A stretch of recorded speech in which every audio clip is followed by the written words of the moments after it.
월급쟁이에게 박한 현행 세금제도 불공평에서 공평으로 월급쟁이 소확행 법안 발의 기자회견문을 하겠습니다.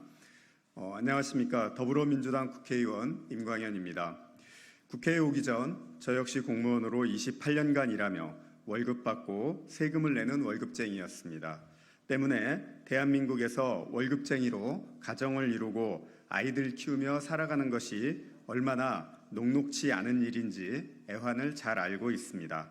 박봉으로 세금을 따박따박 내면서 열심히 살고 있는 월급쟁이는 나라가 세금을 더 거둘 대상이 아니라 보호해야 할 주체입니다. 그동안 경제 대책이 나올 때마다 기업과 소상공인에 대한 정책은 많이 나왔습니다.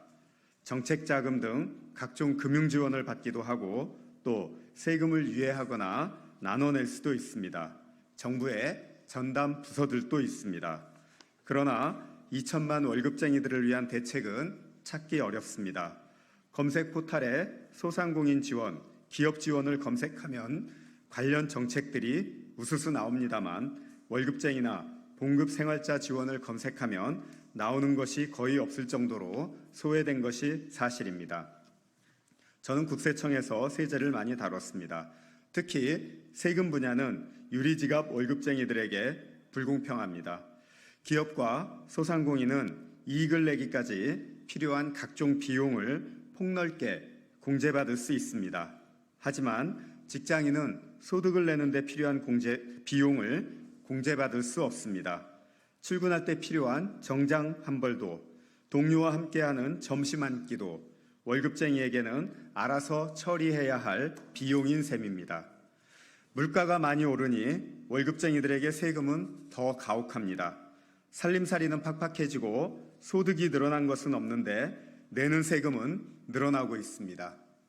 가계 실질소득은 2022년 대비 지난해 1.6% 줄었는데 이는 2017년 1분기 이후 7년 만에 가장 큰 감소세입니다. 가족과 외식 한번 하기가 무섭다는 말이 괜한 엄살이 아닌 것입니다. 그러나 근로소득세는 오히려 전년 대비 1조 7천억 원 증가했습니다. 총 국세에서 차지하는 비중 역시 17.2%로 2013년 이후 최고 수준입니다. 국회에 가면 민주당과 함께 소외된 월급쟁이들을 위한 정책을 우선적으로 펴야겠다는 생각을 했습니다. 지난 총선 더불어민주당은 과세 불공평을 개선하기 위한 다양한 공약을 약속했습니다. 유리지갑 월급쟁이들의 상대적 불공평을 조금이나마 개선하고 불합리한 제도는 합리적으로 바꾸어 가겠습니다. 나라 살림살이가 여유가 있다면 좋겠지만 지금은 부자 감세로 재정 여건이 최악입니다. 그래서 작은 것부터 보탬이 될 수 있도록 하는 내용의 월급쟁이 소확행 세법 개정안을 발의해 시리즈로 지금부터 여러분께 발표하려고 합니다. 오늘 발표할 두 건의 개정안은 휴가 떠나기도 경제적으로 부담스러운 근로자의 여름 휴가를 지원하기 위한 여름휴가 지원법과 연말정산, 부부간 신용카드 사용의 합산을 가능하게 하는 내용의 연말정산 가족혜택법 등을 담은 조세특례 제한법 개정안입니다. 첫째로 여름휴가 지원법은 근로자의 사기와 의욕을 높이고 내수를 살리기 위해 만들어졌습니다.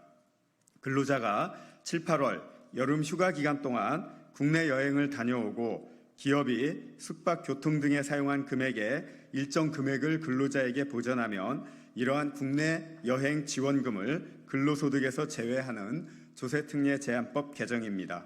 여유 있는 기업의 자금을 활용하여 국내 소비 진작에도 도움이 될 것입니다. 둘째로 연말정산 가족혜택법은 한 해에 반환점을 돈 지금 하반기 가계를 어떻게 꾸려갈지 고민 중인 부부들의 부담을 덜어드리기 위해 성안했습니다. 현행 연말정산 제도는 부부간 신용카드의 합산이 불가능해 누구에게 신용카드 사용액을 몰아줄지, 신용카드와 체크카드는 어느 비율로 써야 할지 일일이 따져봐야 해 납세자의 불편함이 큰 상황입니다. 이에 부부간 신용카드 사용액 합산이 가능하도록 법령을 정비해 가계에 실질적인 도움을 주고 연말정산 편의를 높일 수 있도록 하겠습니다. 이외에도 현행 조세제도의 공평성을 제고하고 직장인들의 사기를 높일 수 있는 다양한 법안들을 준비하고 있으니 모쪼록 여러분의 많은 관심을 부탁드립니다. 오늘도 고군분투하고 있을 2천만 월급쟁이 여러분께 제도 변화를 체감하실 수 있도록 최선을 다하겠습니다. 감사합니다.